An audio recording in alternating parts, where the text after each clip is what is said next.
ಶ್ರೀನಿವಾಸಪುರದ ಮುಳಬಾಗಿಲು ಸರ್ಕಲ್ನಿಂದ ತಾಲೂಕು ಕಚೇರಿವರೆಗೆ ಮೆರವಣಿಗೆ ನಡೆಸಿದ ಬಿಜೆಪಿ ಸೇರಿದಂತೆ ಹಿಂದೂ ಪರ ಸಂಘಟನೆಗಳು ತಾಲೂಕು ಕಚೇರಿ ಆವರಣದಲ್ಲಿರುವ ಅಂಬೇಡ್ಕರ್ ಪುತ್ಥಳಿಗೆ ಮಾಲಾರ್ಪಣೆ ಮಾಡಿದರು. ಪ್ರತಿಭಟನೆ ವೇಳೆ ಮಾಜಿ ಸಂಸದ ಎಸ್ ಮುನಿಸ್ವಾಮಿ ಮಾತನಾಡಿ, ದೇಶದ ಸನಾತನ ಧರ್ಮದ ಹೆಸರು ಕೆಡಿಸಲು ರಾಜ್ಯ ಕಾಂಗ್ರೆಸ್ ಸರ್ಕಾರ ಎಸ್ಐಟಿ ರಚನೆ ಮಾಡಿ ಯಾರೋ ಅನಾಮಿಕ ಹೇಳಿದ್ದನ್ನೆಲ್ಲ ಮಾಡಿ 15 ಕಡೆ ಅಗೆದರೂ ಏನೂ ಸಿಕ್ಕಿಲ್ಲ. ದೇಶದ ವಿರುದ್ಧ ಯಾರೇ ಷಡ್ಯಂತರ ನಡೆಸಿದರೆ ಅವರನ್ನ ಮುಲಾಜಿಲ್ಲದೆ ಎಲ್ಲರೂ ಶಿಕ್ಷಿಸುವವರೆಗೂ ಒಗ್ಗಟ್ಟಾಗಿ ಇರಬೇಕು ಎಂದರು.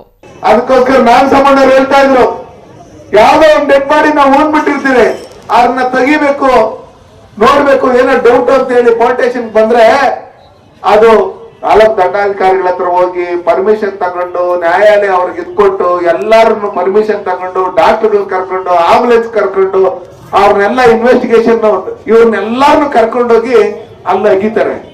ಆದ್ರೆ ಇವ್ನು ಬುಡೆ ಎತ್ಕೊಂಡು ಹೋದ ತಕ್ಷಣ ನಾವು ಹಿಡಿದು ನಾಗಸಮ್ಮಣ್ಣವರು ನಮ್ಮ ಡಾಕ್ಟರ್ ಓಂಶಕ್ತಿ ಅವ್ರು ಹೇಳಿದಂಗೆ ಎತ್ತು ಒಳಗಡೆ ಹಾಕಿದ್ರೆ ಆ ಬುಡೆ ಎಲ್ಲಿಂದ ಬಂತು, ಅವ್ರು ಕೊಲೆ ಮಾಡಿದ್ದು ಯಾರು, ಯಾವ ಮಶಾಣದಲ್ಲಿ ಎತ್ ಬಿಸಾಕಿದ್ ಎತ್ಕೊಂಬಂದ್ರಿ, ಇಲ್ಲ ತಿಮ್ರೂಡಿ ಮಾಡ್ರು ಮಾಡಿದ್ನ, ಇಲ್ಲಾಂದ್ರೆ ಗಿರೀಶ್ ಮಟ್ಟಣ್ಣ ಮಾಡ್ರು ಮಾಡಿದ್ರ, ಇಲ್ಲಾಂದ್ರೆ ಸಮೀರ್ ಏನಾದ್ರು ಇದ್ ಮಾಡಿದ್ರ ಅಂತ ಹೇಳಿ ಅಲ್ಲೇ ಹಿಡ್ಕೊಂಡಿದ್ರೆ ಆ ಸುಮ್ನೆ ಹೋಗಿ 10-15 ದಿನ ಮಳೆನಾಗ ನಂದ್ಕೊಂಡು ಅಗದು ಇನ್ನೊಂದು ಮತ್ತೊಂದು ಮಾಡಿ ಬರೀ ಕೈಯಲ್ಲಿ ವಾಪಸ್ ಬರ್ತಾ ಇರಲಿಲ್ಲ.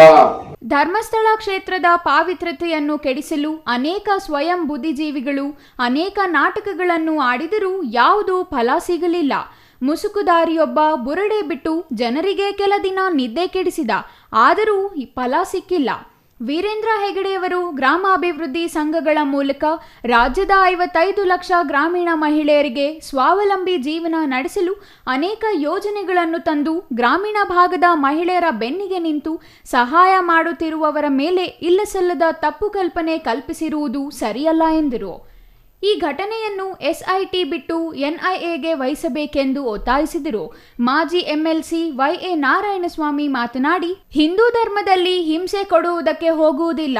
ಧರ್ಮ ಸಂಕಷ್ಟಕ್ಕೆ ಸಿಲುಕಿದೆ. ನಮ್ಮ ಧರ್ಮವನ್ನು ರಕ್ಷಿಸಬೇಕು. ಈ ಹಿಂದೆ ಅನೇಕರು ನಮ್ಮ ಧರ್ಮವನ್ನ ಅಳಿಸಬೇಕೆಂದು ಅನೇಕ ಪ್ರಯತ್ನ ಪಟ್ಟರು. ಯಾವುದೇ ಉಪಯೋಗವಾಗದೆ ಬರೀ ಕೈಯಲ್ಲಿ ಹಿಂದೆ ಹೋದರು. ಇಂದು ಎಡಪಂಥೀಯರು ನಮ್ಮ ಧರ್ಮವನ್ನು ಶಿಥಿಲ ಮಾಡಲು ನಗರ ನಕ್ಸಲೀಯರು ಬಂದಿದ್ದು, ಅವರು ಸಮಾಜದಲ್ಲಿ ಶಾಂತಿ ಕೆಡಿಸಲು ಬಂದಿದ್ದು, ಅವರಿಂದ ನಾವು ನಮ್ಮ ಧರ್ಮವನ್ನು ರಕ್ಷಿಸಬೇಕಾಗಿದೆ. ಇದಕ್ಕೆ ನಾವು ನೀವೆಲ್ಲರೂ ಕೈ ಜೋಡಿಸಬೇಕಾಗಿದೆ ಎಂದರು. ಎಲ್ಲ ಹಿಂದೂಗಳು ಪಾರ್ಟಿ ಲೈನ್ಸ್ ಬಿಟ್ಟು ಧರ್ಮಸ್ಥಳದಲ್ಲಿ 1ನೇ ತಾರೀಕು ಸೇರ್ಬೇಕು. ಧರ್ಮಸ್ಥಳದಲ್ಲಿ ಧರ್ಮಾಧಿಕಾರಿಗಳಿಗೆ ನಾವೆಲ್ಲರೂ ಬೆಂಬಲ ಸೂಚಿಸಬೇಕು. ಆ ಮನ್ಯಾದೇಶನಿಗೆ ಪ್ರಾರ್ಥನೆ ಮಾಡಿ ಭಕ್ತಿಯಿಂದ ನಮಸ್ಕಾರ ಮಾಡಬೇಕು. ಅಣ್ಣಪ್ಪನ ಮುಂದೆ ಪ್ರಮಾಣ ಮಾಡಬೇಕು. ನಾವೆಲ್ಲರೂ ಹಿಂದೂ ಧರ್ಮವನ್ನು ಕಾಪಾಡ್ತೀವಿ ಅನ್ನೋ ವ್ಯವಸ್ಥೆಯನ್ನ ಮಾಡಬೇಕು.